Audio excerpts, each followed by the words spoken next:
the most wonderful real estate podcast ever. The show that gives you the lowdown on how to become a successful real estate entrepreneur. With more than 30 years of experience, America's top female real estate investor Dwan is an expert in financial freedom and turning dreams into realities. Now's your chance to become a Dwandernaire with the help of Dwan. Here's to a flaming hot foreclosure market with the help of Dwan. Cheers.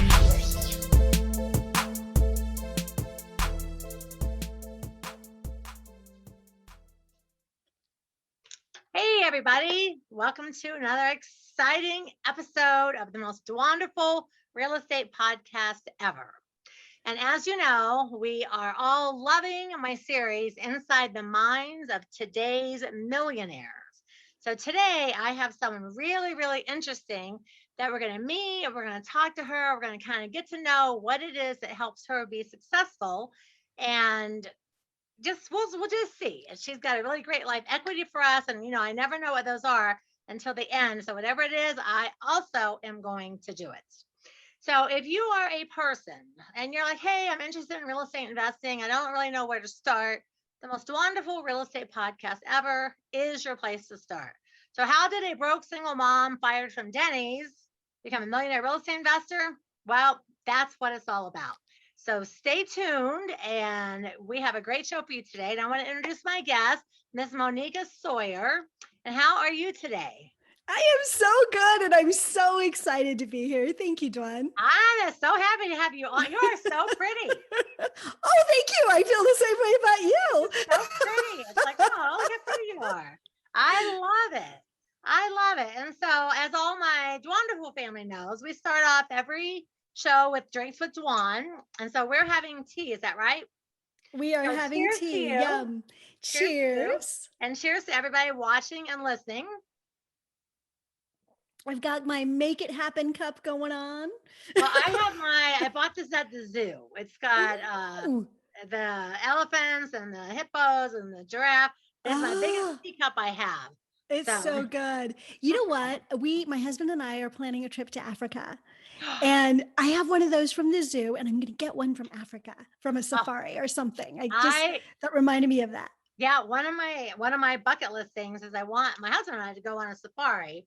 Mm-hmm. And we were sort of planning a few years ago, and then we started having all these grandbabies, and then now like COVID, it's like, well, I don't know when we're going to go, but I want to go. I want to like ride elephants in the jungle.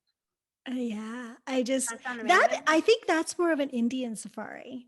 Well, I don't think they let you do it. Well, yeah, whatever. But anyways, sounds great to me too. I've talked to my husband about that one. For whatever reason, he's not psyched about it. I don't know, but I'll convince him. My husband's like, I don't want to go on a safari. It'll be hot. It'll be sweaty. I don't want to do that. And I was like, this is safari. You like, it's like cool. Deep, and you see all the animals. Like, why would you not want to do that? So no, we've been on safari once before, and I have to say it was one of the most magical experiences of our life. So we did it for our 10-year wedding anniversary for our honeymoon. Nice. And so we just celebrated 25. So I want to do it again. And so it's like, we'll see what happens. Nice. 25 years married. Good for you. I just had my 19. So I feel congratulations. Very solid about that. So, yeah. All right. So everyone, just real quick, at the beginning, we have our toast, and we just ask everyone, like, take a deep breath and just, shake off whatever you got going on, and just get ready to have some fun and open your mind for learning and education, and just absorb all the little golden nuggets that you're going to get today. And so I just really like to start off just asking people like how they are, like, how are you? How are you doing this week? That's a good question. So the authentic answer is I'm up and down. Okay. I just had a puppy that passed. That puppy I got him when I was trying to get pregnant, wasn't able to have a baby. And so he was my little boy. And so it's been 3 weeks. So I've been up and down with grief, and just I have to tell you, the blessing here is that I have built a business, a multi-million-dollar business, that allowed me to take 10 days off to really grieve and feel him, and then to really respect my emotions and move to where I am today, where I can be more in my blissful space and still continue to honor. So I feel like so much of the time we focus so much on our businesses that we forget that the single most important thing is you. And in my That life, is it's the truth. me, Yep. right? Yeah. So No, I saw that on Facebook that your puppy had passed, and I was just like, oh, because yeah, I am a dog person. I have 2 dogs, we have 3 cats. And when I had to put my last dog, I had to put her down because she had cancer. And I am telling you, for like a month, because I've never had to actually put a dog to sleep. I've been very blessed that all I my can't dogs have lived imagine. old and like died in their sleep. It's the first time I ever had to do it. Oh my gosh, I was a mess. I know. And then I had it cremated, and then the little box came with the little paw prints, and I was like, oh my God, then I was a mess again. I know. We're doing that on Saturday. And I was like, I Oh, feel like I'm kind of like, we'll see. Anyways, but you know what? This is the thing. We have to be real in life with our businesses and with ourselves and with the people that we love. And this was one of those, it was kind of a challenge, right? It was one of those things where I tested, who are you, Moneeka? And can you stand by what you believe in? And the truth is yes. So great. It's been beautiful. It's been a beautiful period of time. But yeah, I'm up and down. I have my moments, yeah. I totally feel you. I just like, oh, and the thing is, people that don't have animals, they're just like, What? guys, like, Yeah, what? It's like, they are your babies. they are. Oh, Yeah. I've got my oldest one right now. He's only 7, but he is a Newfoundland. So he's what's called a giant breed. But there's a Oh, special breed of Newfoundlands called Lancier, which is a bigger breed. So he weighs 175 pounds. Now the oh big my. dogs, they only live like 8 years. And Bo Yeah. just turned 7. And Oh. already on his birthday, I was just like, he's only got another couple years to live. And I was already like grieving on his birthday. And it's like, okay, you're not dead yet. So, Totally Spamalot. I'm not dead yet. I was crying on his birthday, like he's 7. I And my know. husband's like, he's alive. I'm like, I know, but he's so old. Yeah. People Crazy. that don't have fur babies, I know if you're listening, you don't get it. That's okay. Just understand there's grief involved. There is. There is. It's a real thing, man. It Yeah. really is. So before we like jump into everything, I want you to tell everybody, Moneeka, a little bit about who you are, Mhm. and kind of who you are, and give us in the beginning. We want to find out how we can contact you, and then it'll be in the show notes, and then we'll put it at the end again. But just like a shorter version of who you are right now. Okay, who I am right now. So, about 5 years ago, I wrote a book called Choose Bliss, which is a compilation of 15 years of coaching top class executives at Silicon Valley companies that you all know the names of, and I'm not allowed to say, um, on how to recreate the motivation, passion, and inspiration that they had when they first started their companies. Many of them lose that along the way. They've got the perfect lives, huge amounts of money, perfect wives, perfect, and most of them are men, right? When I was in business doing that. But they were just miserable inside, and their businesses were floundering, and they weren't excited to go home and see their children and their wives, or their big homes that cost them all this money. So I started to teach them about how to live a blissful life. And so bliss is a deep sense of joy and contentment. It's And called it's really Choose Bliss. choose bliss. Okay, make sure Yes, everyone knows BLISS. exactly. And so it's really about emotional mastery and emotional resilience. And it was a product of my own journey through a very traumatic childhood. Horrible things not worth mentioning happened. And so I developed these skills for myself. And so then started to teach them and help people become, reignite their passion for their businesses. So that was really awesome. So that's been my true heart work. Now, interestingly, I went on a journey around the country talking about this book on television, and it was really amazing. And I felt so blessed. And I was on this one show that had 126 million listeners. Wow, good for you. And I know, right? And then for 5 days, I was dealing with fan mail. Like, I never expected this. And I was like emailing everybody and, being the good author. And the biggest question that I got was, Moneeka, how can you be blissful if you're broke? Now, here's the deal. You can be blissful no matter what. Bliss is an inside job, but pain makes it harder. Physical pain, emotional pain, mental pain, and financial pain, all of those make it harder. For me, I had a lot of skills on how to keep myself blissful. And one of the things that I did inadvertently, kind of by accident, is I took care of the sort of mundane piece of financial independence when I was really young.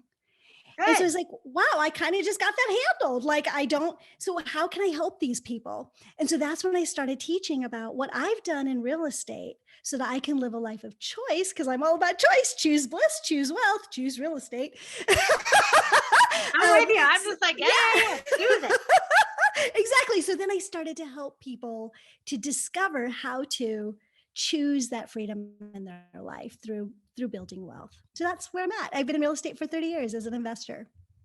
Nice. I love to hear that. Choose bliss. So give us just one example, like a small example of how a person who is maybe trying to climb the real estate investing ladder, what's an example of something they could do that would help them have a little bit more bliss, maybe in an area of the business that they don't like. Well, use me as an example. I hate paperwork.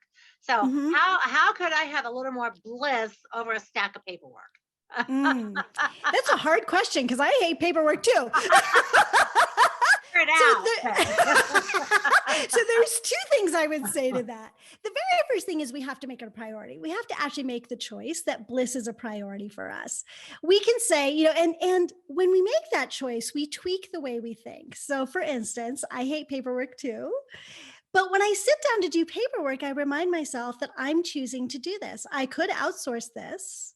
There are other people that could do this for me. I'm making this choice. So I make the choice. I'm going to be happy about it. This isn't my favorite task, but I've made the choice to do it. So it's making the choice to choose bliss. And then in the moment, in the task, reiterating that to yourself. So I know that's all a mind game, but seriously, the mind game is the easiest thing to impact for yourself. It's what we have the most control over, right? Yeah. And so just making the choice. I mean, I know it's how simple that sounds, but it's hard and you got to keep doing it. And here's the other thing, Dwan, I know this is true. Just because you do a switch in your mind does not mean that automatically everything works, right? Oh. You got to practice. You got to keep doing it. You got to be committed to it, right? Yes. You have to keep it. And that is good. I mean, I can remember actually when I first started making money, at some point you have to start delegating things. And I remember thinking like, okay, when I start making a little bit more money, the first thing I'm going to do is hire someone to do all of this thinking paperwork. Yes. Because just like closing a deal, just like I called her a transaction coordinator. I'd meet the homeowner, I'd get the contract signed. I was like, okay, I've got it flipped over here to a rehabber. I don't want to see it until I get to the closing. Just do it all. And I hired someone. And I remember thinking like, oh, so nice that that's off my plate. But part of the thing is like with that, like something that you don't like paperwork. Well, the other side of the coin is like, hey, I'm successful enough that I can hire someone or that I even have paperwork. I might not even have paperwork because my business didn't make it, So I like that. And I do think your mindset is everything. Your mindset is everything. It is. It is. And I tell people all the time, I said, the thing is, you got to understand your mind is not your friend. Your mind will tell you, you can't do this. You can't do that. What makes you think you can be successful? And then you have the naysayers in your life telling you, you've been through all that uncertain.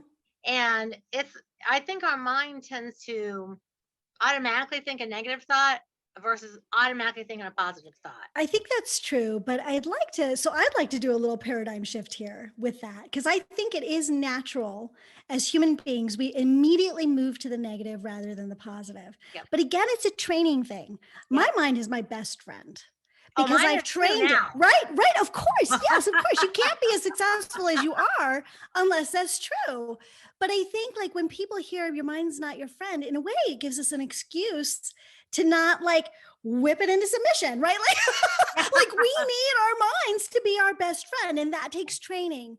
And It that does. starts with you. It starts with your own commitment, right? It does. I went to some, I wish I could remember the name, but it was a long time ago. It was like a Tony Robbins sort of all day, like rah rah seminar. And this Mhm. guy was talking about our mind. And he said something to the effect like 75 or 80% of the thoughts that come into our head are negative thoughts. And then you have to train your mind. So I remember thinking, like, I'm going to train my mind. And I'm telling you, it was like years. It wasn't like 15 minutes later, like No. 2 years. And every time I get a negative thought, I'd be like, oh, wait, there's a negative thought. Hang on, let me turn that around. And it took me years to And it's now all my thoughts are just, I'm always like, oh, I'm my most favorite person. I'm so awesome. Everyone's so great. And if I get a negative thought, even trying to come in there, I squelch it right off the bat. But it takes time. But I don't think people really understand. That's why I love your concept about choosing bliss. People can choose. Mhm. They It's can our take a conscious choice. effort. Like I'm going to choose to be happy. I'm going to choose to be happy even when I am broke, or when I'm doing good, or when I'm going through some terrible, awful thing. You just have to make that choice. But it is hard for people to do. It is hard for people to do. And the fascinating thing that I've found is that people are like, well, I don't want to be a Pollyanna. Okay, well, why not? Pollyanna's happy. You know, like, you want to be unhappy? Okay. Up to Right? you. But there's this cultural thing that if you aren't aware of your unhappiness and all the misery in the world, that you're not mature. No, the most evolved people are in bliss. They're in Yes. peace. They are happy. That's evolution. Yes. Getting stuck in the muck is just being like, it's just being human. You want to be superhuman, right? I could not We agree. don't have a responsibility to make other people feel good or feel bad because we feel good.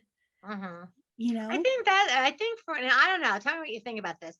I think for women, I think we innately feel like we have to keep all of the people around us happy, like our Mhm. husbands and our kids, and like we have to be the people that keep everybody happy all the time. And I don't know why we have assigned that to ourselves, but I find that a lot of women are like, oh, I gotta keep my parents and my kids and my sisters, and I gotta keep everybody happy. But it's at the cost of your own happiness a lot of times. Mhm. Mhm. So again, that's a choice.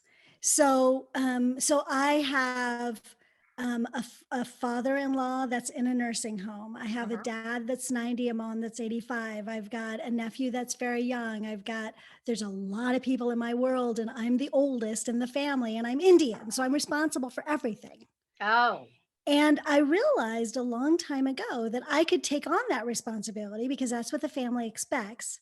Did I Mhm. want to? Now, I do want to live up to that tradition. It's important to me. However, if I'm going to do that, is it going to be at the expense of me? Well, yes, for a long time it was. And Mhm. then I realized that I could make a choice. And here are some of the choices. I could not take that on. I could take it on and use my bliss practices to make it a more blissful choice for me. So and everybody has learned that I will always do what I believe is in the best interest of everybody. They learn to Mhm. trust me because I'm really, really consistent. Mhm. And I disappoint them frequently because sometimes I have to put me first. And so it really, again, it just comes back to choice. And, I keep saying this, sorry, and I know that it's not easy, but Yeah. it's been a lifetime practice for me. It's a constant evolution, it's constant practice. But putting myself first allows me to be the very, very best for all of those people that count on me. And It that's the does. choice, It does. You mind if I ask you how old you are? I think I'm turning 50, I'm 52. I'm turning 52 in May. Thank you, Tony. I know. I'm 62. You look amazing, by the way. Thank you. So do And, you. and when I got up into my like late 40s and 50s, I'd be like, hang on a minute. And I always used to think when you ask someone, they have to think how old they are. It's like, how can you not know how old you are? But Yeah. you get going along and you're like, okay, how old am I? You have to take a I'm in break. my 50s. I'm like, So what you're saying right there, I did not learn that until I was in my 50s. So Mhm. my sister had gotten sick, and she's my only sibling, and she passed away from breast cancer. So I'm trying to take care of her. She has young kids. Her husband, my parents are all alive. My stepmother, like all my aunts, like everyone's alive. And I was taking care of everybody and doing everything for everyone at the point where I was getting sick all of the time. I spent like a whole decade, almost the whole decade, so sick all the time. And finally, one day I was like, okay, I am putting down my foot. I'm going to put me first. I'm going to take care of me, and then I can help you if I take care of me first. But I did not even learn that until I was in my late 50s. Yeah. And I'm like encouraging anyone listening, if you are younger than the two of us, learn that now. It saves your life in so many ways. And I think I learned it in my late 30s. That's where I started to feel a lot of pressure. And I just thought, I can't live the rest of my life this way. What can I do? What choices can I make that are going to make my life happier and help me to serve those that I love better? You know? I wish I would have read your book when I was 50. That's right. Yeah. My gosh, that decade. I always tell when I talk to people about, like your 20s, your 30s, your 40s, your 50s, your 60s. I would say, my 50s are sort of like two bookends, and the whole middle is like gray matter. It was just, my sister passed away. She was sick for like 7 years. And then right after she died, just a few months later, my uncle died, my other uncle died, my other uncle died. My dad had a heart attack. My husband had a heart attack. And I was just like, oh my God, I cannot. And my stepmom had a stroke, and I was just like, Lord, I'm going to die over here taking care of everybody else. So I finally just took like a hard break from everything. I was like, listen, I need to regroup. And when I come back, things are going to be a lot different. And people adjust, people love you and they will adjust. And if they don't adjust, well, that's their responsibility, not yours. I mean, that's the truth. I'm sorry to be so harsh about it, but it's true. They also get to make choices.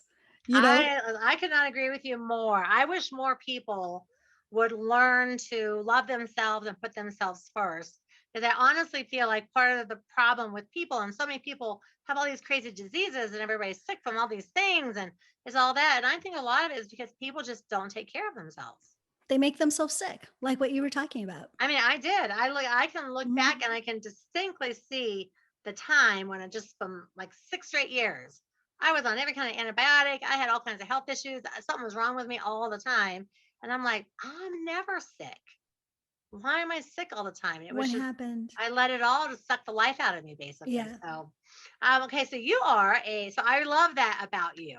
So everyone, I love that thing about choosing bliss, because I can attest at 62 years old, I wish I would have chosen bliss like 2 decades ago. Right.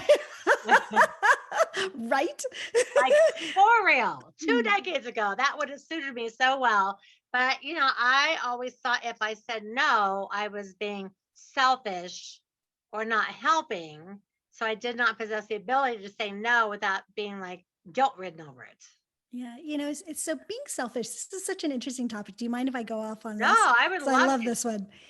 It's really, really selfish to do things for other people because you want to be liked.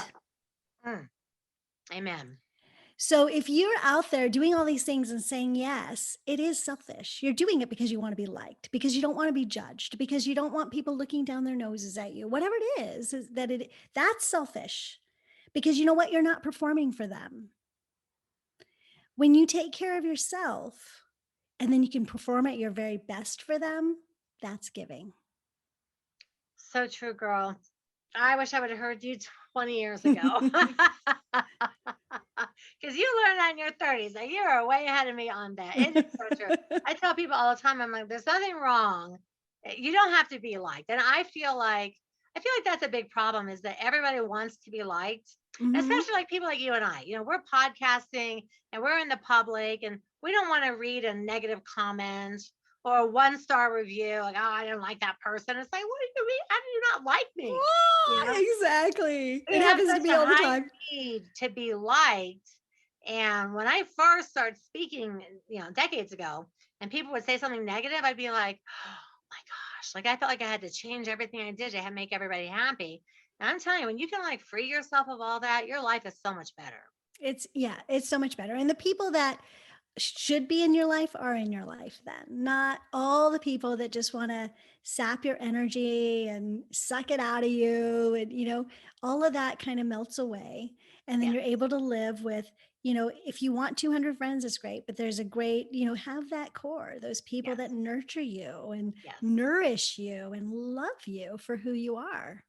Amen, girl. So let me ask you this. So how long have you been around what age were you started real estate investing? So I started real estate investing at about the age of 25, Oh, 24, nice. Okay. 25, late 24, early 25. But I had been involved with my dad's real estate investing business for about 5 years before that. So I moved to San Jose. So I started to manage his properties that were down in the area. So I Mhm. got a little bit of a head start that way.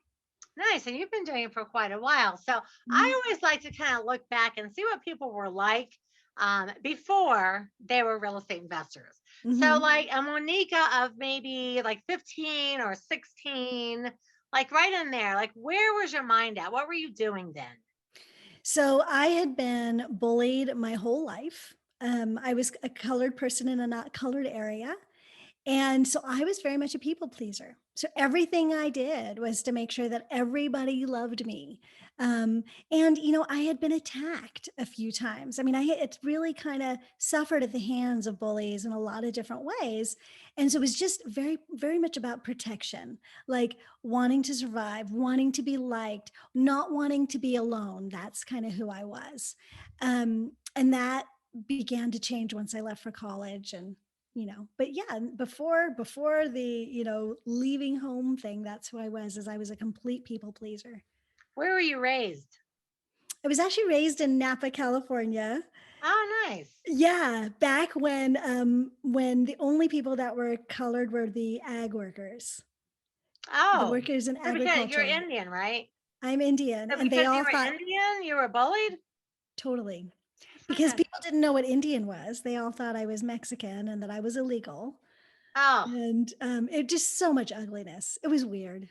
I know. Racism is such a crazy thing. Like, I just don't even understand that. I can't even understand that. I just like my mind is just like I don't even know where all that is at. So Yeah. I guess it's a good thing we're progressing, past all of that. But Lord of mercy, if you watch the news, we're falling back into some black hole or something. So I don't watch the news. Another Bliss tip. Oh, you know what? I had to quit about 6 or 8 months ago. I was like, because I just try to watch like 30 minutes a day, sort of keep up. And then I was just Mhm. like, gosh, there's not ever anything. I can't even. If it's Yeah, not some sort of headline that comes blaring across every social media I have, like, the world is ending, I just don't even want to know about it. I'm with I you. can't take it. It's just negativity just like sucks the life out of me. So as a young girl, oh, you're so pretty and sweet. That's terrible that you were bullied. It happens to a lot of people for a lot of different reasons, I was right? called So, names. I was really tall. I was 5'10", and I was really skinny. And I grew up way in the country, and everybody called me chicken legs. And I had aw. braces, and I was called metal mouth. Or I was called a lot of names. But then all of a sudden, like 17, 18, all of a sudden, like my girls grew over the summer, and all of a sudden the boys were like, "Hey, will you go out with me?" And I was like, "Did you not just No. call me chicken legs like for the last 5 years?" Yeah. Yeah. What are you thinking, buddy? Oh, We remember. I was very late in developing any of my. I looked like a boy until I was about 17. And all of a sudden I was like, whoa, oh, and all this stuff happened. And then I was so shy. So it was like, my God, what's happening to me? And Where then did this everybody in the come world was from? asking me out, and I became like really shy and really withdrawn and weird because I'm so outgoing. I wouldn't even talk to people. I was so insecure and crazy. It's like, if someone would have said back then, "Oh, you'll be teaching in front of thousands of people on stage," I think, no, I can guarantee you that's never going to happen. Me too. I remember the very first time I stood up to give a class presentation, I forgot my name. I was Oh, 18, stood up, I forgot my own name. I hated Like, them. oh. Oh my God, I hated those class presentations. There was nothing worse. I dreaded those things. I hated all of that stuff. And now it's like you put me in front of a group of people, I can't even stop talking. I So, know. It's ah. fun. So then you go to college. And what did you go to college for?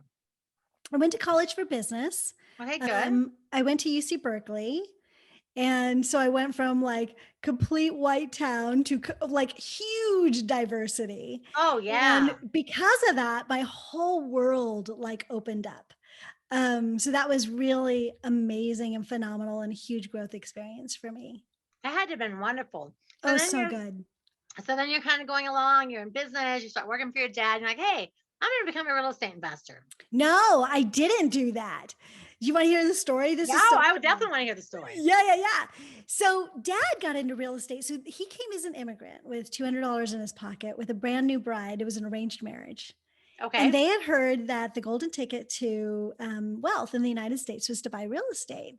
So then once I was born, they started saving. My mom's a doctor. Okay. So and my dad's an engineer, and they're like saving all their nickels and dimes, and they bought their very first rental property. So I had real estate in my life, my whole life. And at 15 years later, I'm going to college. Real estate paid for my education. It paid for the education of my sisters. So I had seen that whole thing. But what I had also seen was dad getting the calls at 2:00 in the morning about toilets, complaining about someone didn't pay rent again. All the stories, all the nightmares that we all know about. My dad lived through all of that. And so I decided as a young woman that I was not going to do real estate. Like it was like the long game. He did the buy and hold strategy. Yeah. Oh, so I knew that if I started that thing, it was going to be my life for a long time. And I did not want one more thing in my life that was going to make me miserable. So I was like, no, thank you. Money's not worth it. And I remember when I graduated from college, it was a recession. I got a job that paid this much. Graduated from Berkeley, got a job that paid this much. And like, I'm just holding my hands together. I mean, like very little. And I remember sitting with my dad, telling him about this. Like I was stressed out. How was I going to do this adulting thing? How was I going to make money? And he said to me something that evening that changed everything. What he said is, Moneeka, everybody has fear, everybody has stress, and everybody has money problems. Do you want rich people money problems, or do you want poor people money problems? I love it. And my first reaction was, rich people have money problems, like, right? But I decided in that moment that yes, okay, if real estate was the way to freedom, then I was willing to take on whatever the challenges were going to be to live that. Now I streamlined my business. I built it differently than my dad, because for me, happiness was still a high priority. Oh yeah. I've been miserable for too long, right? But he helped me to start that business. Well, he didn't help me. He didn't give me any money, but he did give me some training, right? And so that's how I started. But I started my real estate career investing, kicking and screaming, man. I was not interested. Were you flipping houses? Were you rehabbing? Did you start off buying rentals? How did you I just bought rentals. Yeah. Tell me about your first deal, your very first deal. Yeah. So this is interesting. And this is not exciting, but it's real. So my husband and I get married, and we asked for cash for a wedding. And so we put 5% down on our primary residence. That's how I started. We put 5% down on a primary residence in an appreciating market. So I put $10,000 into it. Within 4 years, it had appreciated enough that I could take an equity line out on that, put a down payment on a nicer home. We moved into the nicer home, and then we rented out this other one. Nice. Then we lived there for like 4 more years. We got another equity line. Now I bought 4 houses, right? So that's kind of how I did it. It's been like, that's why I call it blissful. Like it's been intuitive, easy, in flow. Certainly I've had to learn a lot, but as far as acquisition, that piece was easy. I wasn't flipping. I wasn't going after it. I loved your story about how you thought flipping was decorating. I did do that. I really did, honestly. I was so stunned after I decorated this house and it needed so much work. I was like, I don't even know what to do now. Really thought I was just going to decorate, make some custom blinds, and put some plants and pictures and move on. Yeah. Love that story. And for me, it was kind of the same thing, right? I'd buy a place and then I'd, whatever, either I lived in it or I didn't, but I'd stage it and we were done. Like normally I would buy things that needed a little help. So it really is more of the burr when burr wasn't a thing.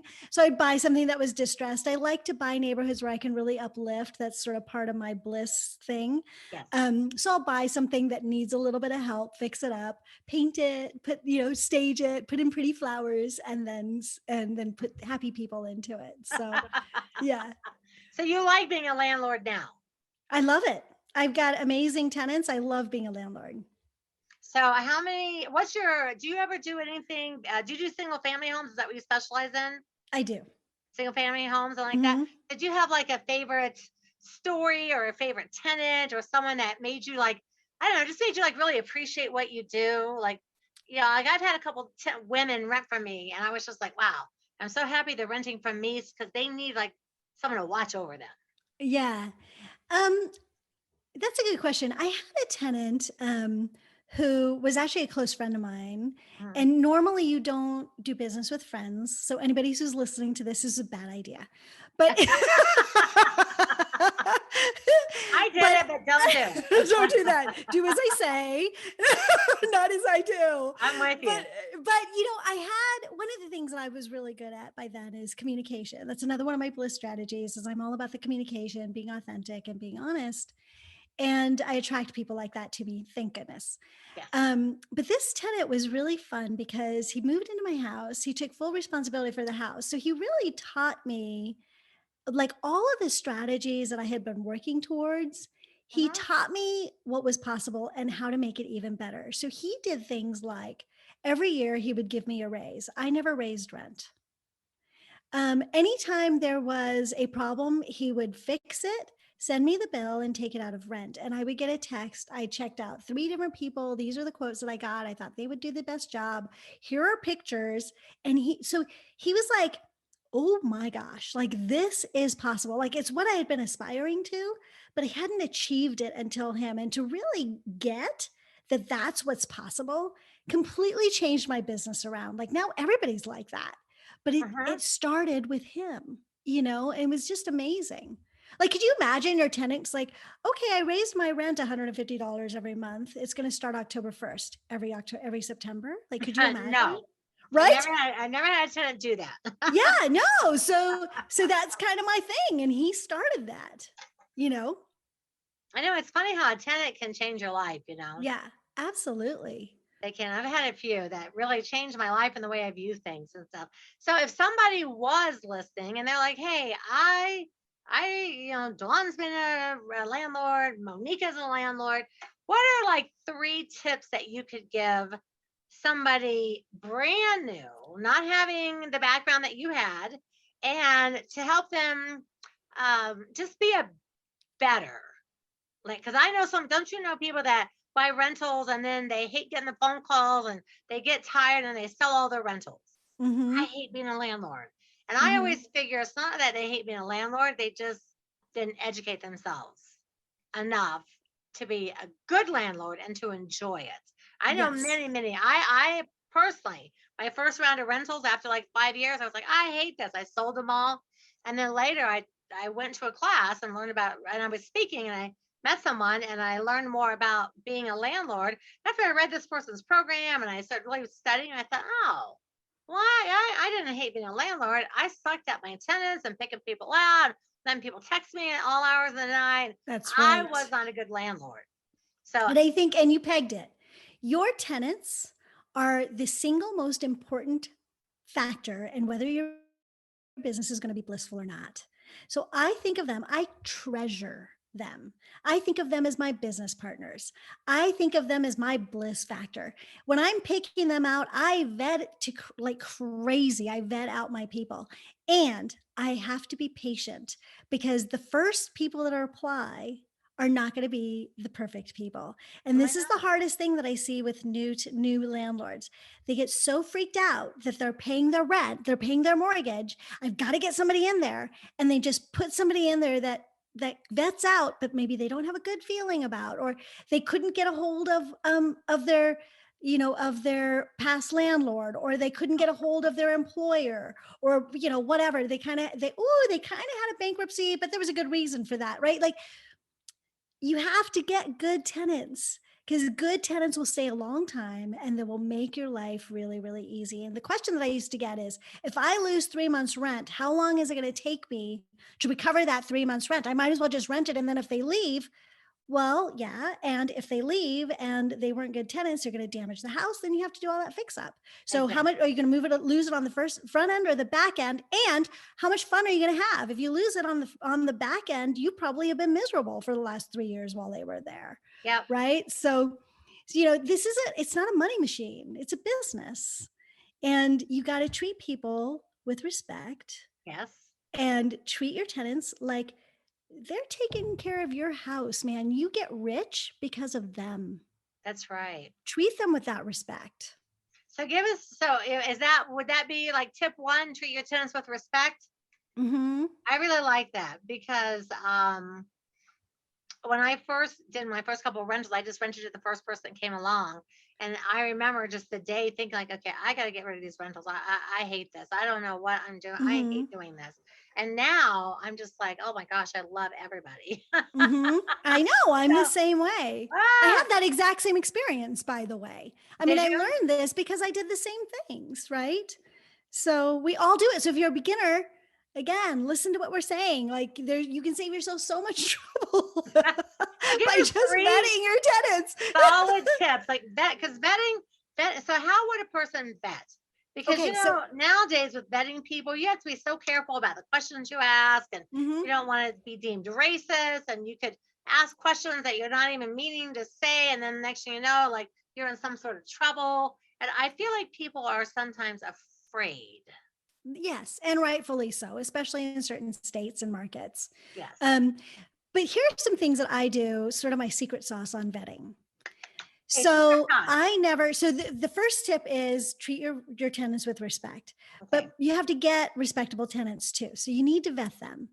And so my secret sauce is, I don't just call the landlord just before me. I call the 2 landlords before that. And here's the reason why. Because the landlord before me might be highly motivated to get that person out of their home or out of their house or out of their apartment. And they won't necessarily lie, or maybe they will, but they're not going to give you a full disclosure thing.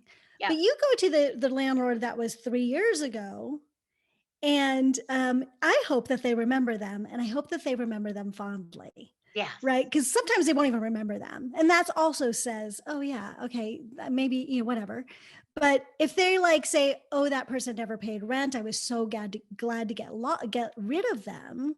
Well, that's interesting, right? Or if I was so sad to lose them, but they needed to move to a bigger house because they had another baby, that says something, right? So it's the landlord before the last landlord that's going to tell you the truth. Yes. Excellent tip. Yep. So that's my secret sauce. I mean, the other stuff, I get everything. Like, I make sure that I get their referrals from their employer. I do all of that stuff. But the thing that I do that most other people don't do is I go deeper. It takes time, and it takes some patience, and it's a few more phone calls, and it can be frustrating. And so it's respecting necessary. your tenants, vetting. Give us one more little secret sauce tip that we might not know. Start creating your systems from the very beginning, because here's the thing. You are starting this new business and you're learning so much stuff. And a lot of the stuff that you're doing, you're only going to do once a month, or once every 3 months, or once every 6 months. So every little task that you do, start taking notes. The most important note to take is how to get started on that task. Because when you're looking at that task and feeling overwhelmed, you're going to be like, how do I do this? And you're going to procrastinate on it. So figure out how it is that you started, take a note on that, and take notes. And then fill out those notes every single time you have to do it again, until you've got systems that are aligned with the way you want to operate your business. And now you don't have to think about it, and you can delegate a lot of this stuff that way. So from the very beginning, start taking notes on the things that you're doing. That's what I would say to a beginner. I agree with that. What is one of the top things, or what's one of the number one things that you look for besides like someone having good credit or good replies from their landlords? What is something that like you personally look for in a tenant? Do you have like an ideal, like this is my favorite tenant right here? They really want to own their home. Like they can't afford to own it. And it's not even that they're looking for a home to own, but it's their home. They're not the kind of people that are going to move in and say, well, it's not mine. I can do whatever I want. I don't care if we trash everything, right? I've known people like that. But I want people that want to live there and make it their home and have their children there and like cook yummy meals and decorate. And sometimes they're like, can I change these fixtures? And I'm always no, but I like that they ask, right? because they want to make it theirs, Yeah. and so when they start talking about our new home, that really warms my heart. I really want someone that's moving in there that's going to love it. Yeah, I do too. I like tennis. One of the things I've always done is, I guess because I was a single mom, and so and I find, and I not intentionally, but I end up renting to a lot of women, and Mm-hmm. I don't I really do think it's too. intentional. I don't intentionally do it. It's just they come across my path, but I always put it in a fenced-in yard, and I'm like, hey, here's a fenced-in yard so your kids can play safe and they won't run into the street, and I try to the same concept. I want you to have like this is your home. I want you to Mm-hmm. live here for years, Yes. years and years and years Yes. till your kids are grown. Live in my That's rental, right. Yes. right? Yes. Yes. Yes. Yes. And and the other thing is they know your heart. So when you create a space that's home for them and you love that that's how they treat it, Mhm. when they're moving out, they will find you the next tenant. I don't have turnovers that take long. My turnover is a week because I need to clean carpets. Right. They find me my tenants. I have another tenant that's been with me for 12 years and he finally wants to buy something and can't afford the home that he lives in. But he gave me he's like, we're applying for a loan. I don't know if we're going to qualify, but I wanted to give you a heads up. Well, who talks to their landlord that way? Like now I can start thinking about, okay, what is it that I want to do with that property? And there's like no stress on me Yeah. because they treat me so well. Right. So if that's been his home for 12 years, he's had 3 babies in there. They got married, but they weren't married when they first Oh, moved in. They got married in that you house. should sell it to them. I know. I've actually talked to them about doing a lease, like a carry back, or they're just like, we just can't afford because their rent is about 1,000 below what it should be in the market. Oh, So they wow. can't actually, they can't, I've been raising rents, but it hasn't kept up with in San Jose the way the rents have gone up. So Yes. in order to afford that house, even the minimum mortgage, they wouldn't be able to cover it. So Yeah, I that's was too trying to be bad. really good, and do a carry back. They just can't do it. I've had So a few want to buy my house too, and first my first thought's like, oh, it's one of my best rentals. But then I thought, well, it's one of my best rentals because you're in it. that's right. And Yeah. but they weren't able to afford. And I've had a few people, I was just like so sad to see them go. Yeah. I'm sad Oh, to see them go too, but I'm really delighted for them. of Like course. I wanted that for their life. So what's one of the, I'm sure, I mean, I don't know for sure, but I'm assuming as a landlord, you've had at least one tenant from hell. Oh gosh. Yes. Can Do we we hear have a to talk tenant from about hell that? story? Yeah, we want to hear a tenant from hell story. Everybody's got one. I want to hear your tenant from hell story. Yeah. So I had, and please forgive me for this, but it was a single mom. And she moved in and she had 3 kids. The kids were adorable. And she was just going back to school Uh-huh. and she was working so hard. And this was the very first time where I knew that she couldn't really afford it, but I was like, you know what, I'm going to take a chance on her. And I was really pleased. For the first 5 years, it was amazing, just like Wow, 5 years. fantastic. Yeah, Okay. the first 5 years, it was amazing. And then weird things started to happen, like she stopped paying rent. And then I would have to go after her, so she'd eventually pay. she got a dog, which was not allowed in the lease. And you know what? I'll say yes, but you have to ask me first. You don't just go get a dog, right? They had been there for 5 years. I'd seen how they took care of the place. Like I would have said yes, but you don't just go do that and then lay pressure on me about, oh, we'll have to go out on the pound, out to the pound. Like they started to do things that were really disrespectful of me and the house and the neighbors. And then they started calling and saying things like, you just think we're a number. We're just making you rich and all you care about is your money. So I'm like, wow, we had this relationship for like 5 years and why are you? And then, so they stopped paying rent. And I gave them a lot of leeway because of our history. This was a mistake. Yes, of course. 3 months they didn't pay rent. And so finally in California, there's a lot of stuff you have to do. That's when I actually started doing you have to give them the initial letter, the quit, the performer quit, all of those things. I had to go through the whole process. And then I started the eviction process. And I was in Hawaii on vacation and I got back and there was a voicemail from the city of San Jose that said, we understand there is mold in your rental home. And for every day that's not fixed, you get charged $2,500 a day. And there was no mold. Oh my gosh. So I just got back from Hawaii. Get this on a Sunday night. I can't even do anything, right? So 7:00 in the morning, I'm on the phone trying to get to somebody in the city of San Jose and say, this is not true. She did this to the past landlord, it turns out, which I didn't know about because they didn't tell me.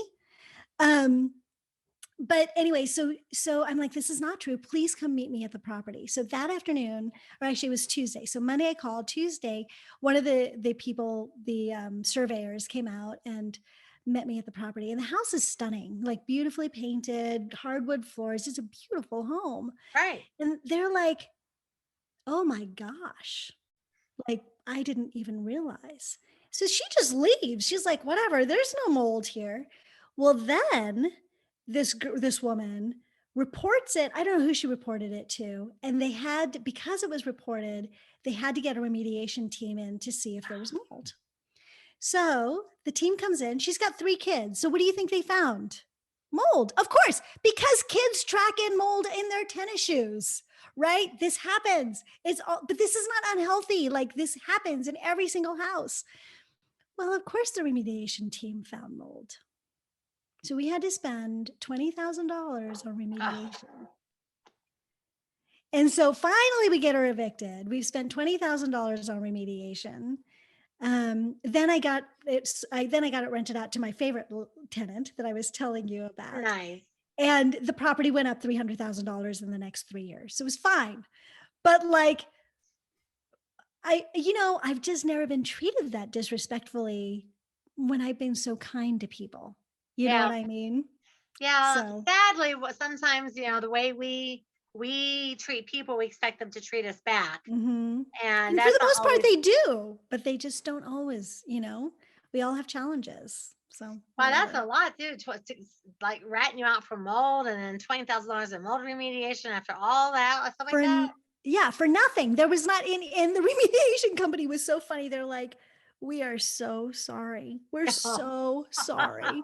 But the city is requiring it. And I'm like, I know. But they were like constantly, we're so sorry. They gave me a little dinner gift certificate. It was so cute. Because there was no real mold. It was just felt bad. Yeah. Oh my gosh. That's terrible though. And you wonder like what made them do that. Yeah. After 5 years. It's not like they started off right out of the gate. No, it was amazing. Like, yeah, it was just whatever. People change, whatever. I don't know. People do change. So I'm going to ask you a couple of just random questions. So tell me first of all, what's your favorite food? French food. Actually, French, Indian, and Japanese. Those are my 3 favorites. I'm a foodie. Are you? So when you say chat, you like sushi? Oh God, I love sushi. Me too. My favorite food is Indian food.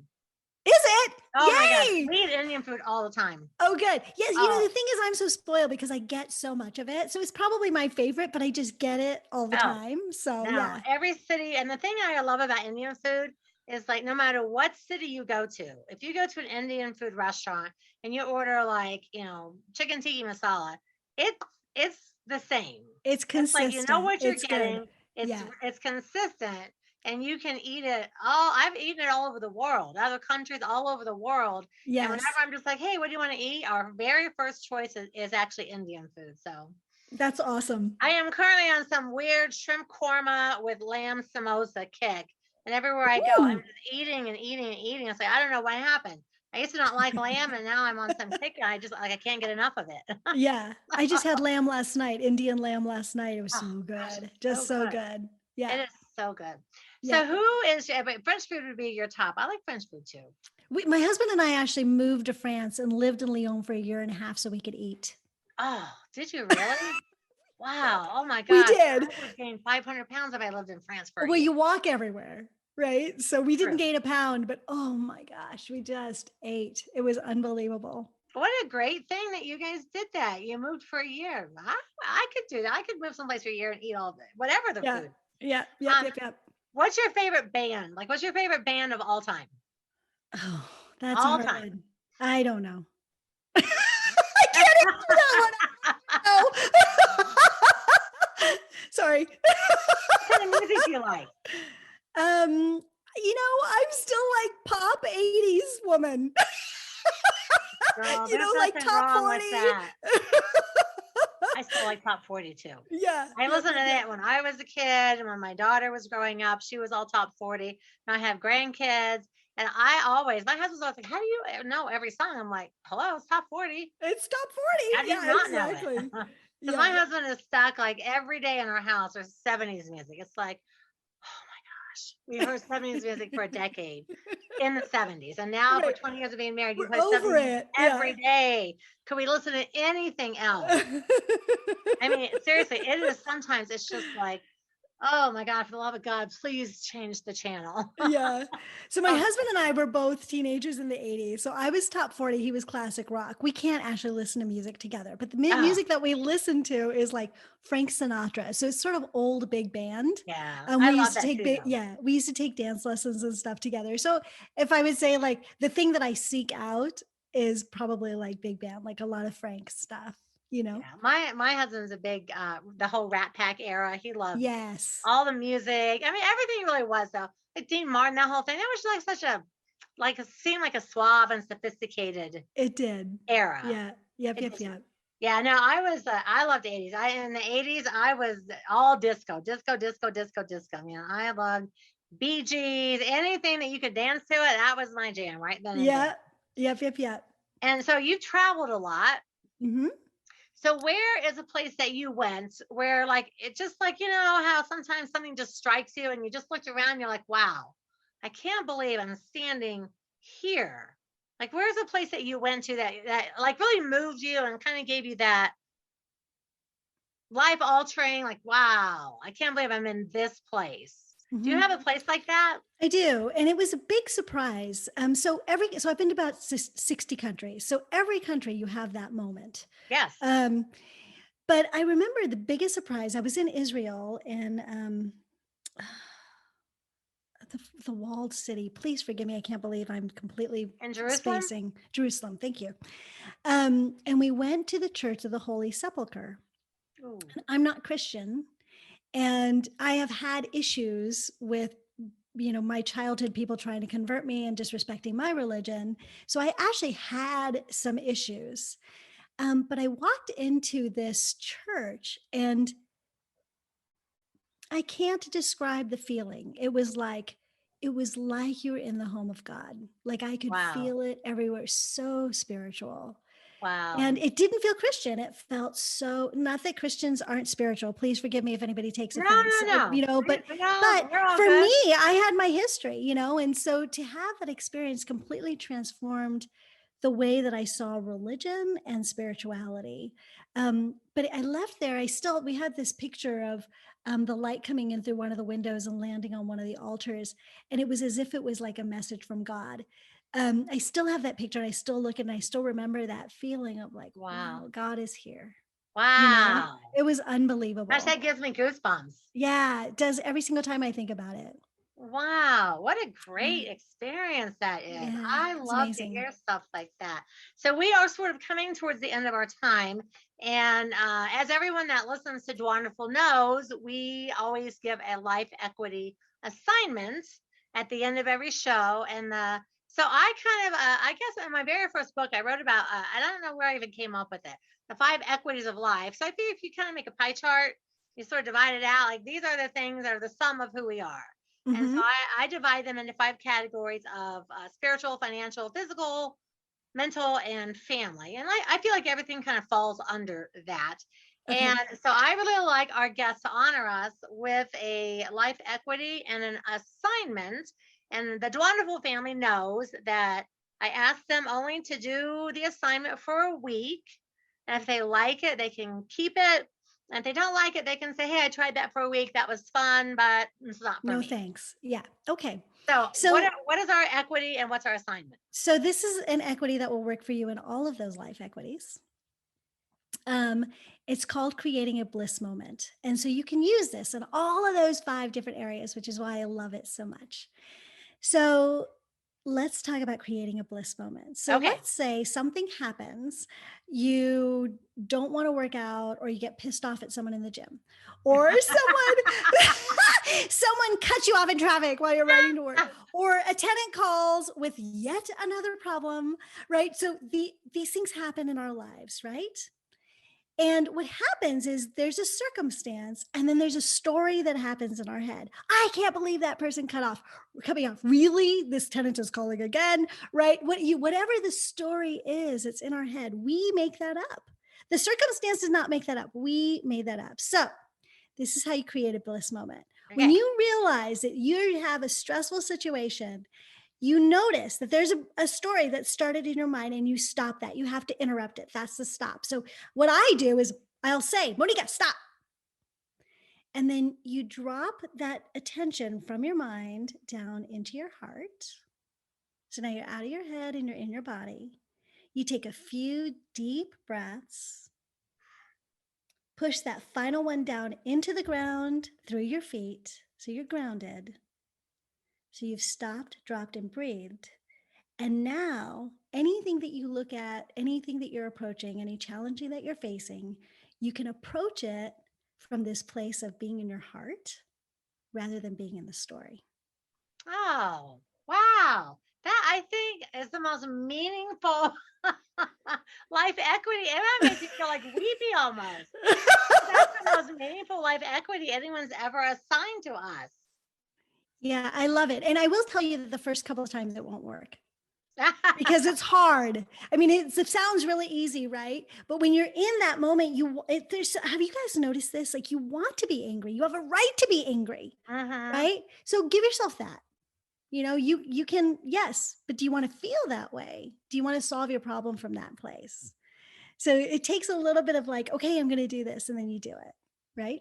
All right. I love that. So let me Good. see. I'm going to do a summary here and see. Thank you for dropping by to the most wonderful real estate podcast ever, making real estate investment wonderful each and every time. And for more information on how to make your real estate dreams a reality, keep an eye on dwanderful.com and be sure to become a member.